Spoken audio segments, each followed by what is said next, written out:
So, good morning. Magandang umaga po. Magandang umaga sa inyo at pasalamat tayo umaraw ngayon, no? And tuloy lang ang trabaho. Tuloy lang ang trabaho. Siguro you've heard news. It's already out in the news, no? Several cases filed, no? Of course, the DOJ, notwithstanding yung walang actual face-to-face na work, we still do our work, no? We still resolve cases and we file them in court. And the normal process is nasa court na yan, no?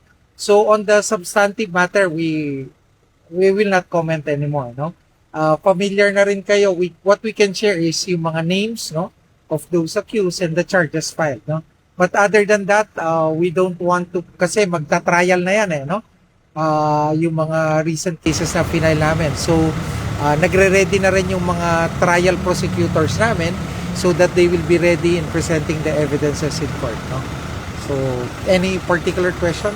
Sir, yung Zamboanga Yes. shooting lang po, what updates can you share with us? What update?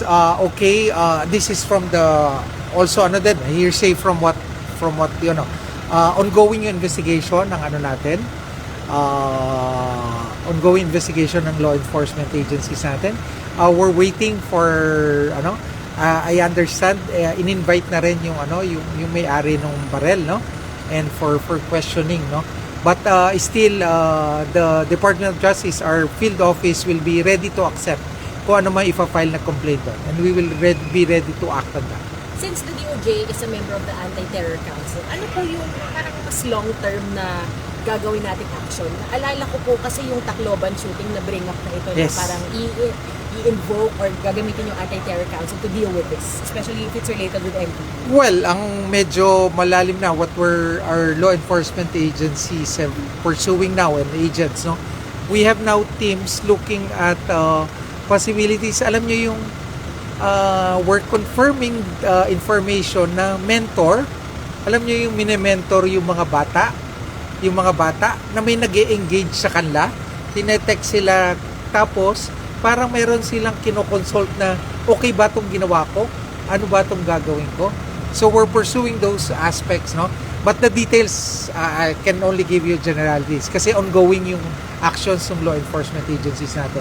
On the aspect of it being a terrorist act, definitely, nakikita naman, because the purpose of terrorism is to sow fear, di ba? In the general population. So pag nakita nyo, that element of creating fear on the public, it's present, no? So ito yung mga nuances of things that we continue on fighting, no? Bumahaman o hindi bumahabat, but nakita nyo, no? I think I need to commend our colleagues, no, in the other departments, no? Mabilis bumaba yung baha, ha? In fairness, considering yung volume ng water, no? So papasalamat din tayo. So ganito po tayo, tuloy lang yung trabaho. I've been, kahit po wala dito sa Padre Faura since Monday, several meetings, tuloy-tuloy lang po yung trabaho. Yung nabanggit yung mentoring na pinupursue ninyo, para saan po? Ito yung ano, alam nyo yung ine-engage yung bata. Pag nakita kasi na yung may flags na ganun yung bata, nagbababad sa ganung violent games, may mga nagta-target sa kanila and nire-recruit sila on certain group chats. Tapos yun na nagsisimula.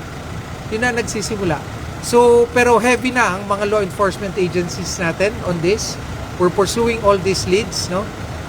Tapos, ang pakiusap ko pala, this is an appeal to the parents and to those really exercising parental authority. Please, exercise it with earnest, no? Tutukan natin kung anong ginagawa ng mga bata natin. Let's engage, kausapin natin sila. Kasi baka sasabihin kasi, I have kids, no? Laging sasabihin nila, it depends naman on the person, pero let's guide them, no? You know your children better, you know your kids better. Please, tutukan natin yung mga bata, no? Yung kung ano yung ginagawa nila. Yung pursuing on the part of the DOJ, parang pursuing ano po ba, parang possible legislation, tutulong, paano po? Everything is in the menu, di ba? Proposing new legislation. Pero ngayon, active kasi tayo muna ngayon on the law enforcement. Yung mga active na, ito nga, yung nihilist, violent extremism, no? Tinitingnan natin, no? So may nakikita kasi tayo, no, na talagang Tapos, ito rin ang pakiusap namin, no? Yung pag-take down ng this violent, alam niyo yung konsepto ng copycat, di ba? I want to seek help from the media also and the public, di ba? If it's really, let's not repose, no? Let's restrain, no? The real power here is the power of restraint, no? If it's a violent video, tapos nakarating sa'yo, ang gagawin mo, isi-share mo pa at ipapass. Pwede bang kasuhan yun, sir? We're very, gray area, di ba? It's part of the far spectrum ng freedoms, di ba?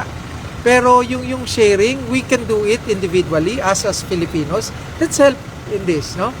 Pag may nakita kayong violent, pornography, isi-share mo pa. Diba? You're creating a society na, ito ba ang gusto nating society? Gawa naman. Let's all grow up. Diba? Let's not be act like children. Diba? Very violent, isi-share mo pa. Diba? Tulong-tulong tayo dito. Pero may legal consequence po ba? Like this case, minors yung mga victims. May liability rin yung sharers doon. Yung resharers, we're still looking at that. Kasi pag tinignan natin, no, existing jurisprudence would tell us that this is within the spectrum ng freedom, no, or liberties of individuals. So I have serious reservations pa on possible criminal liability of those resharers. No? Sir, yung Orly Guteza lang, meron bang involvement yung DOJ dito sa pagpabago niya ng statement niya? May any involvement? Wala akong I've not seen yung new statements. Sorry for. Okay, thank you. Thank you, sir.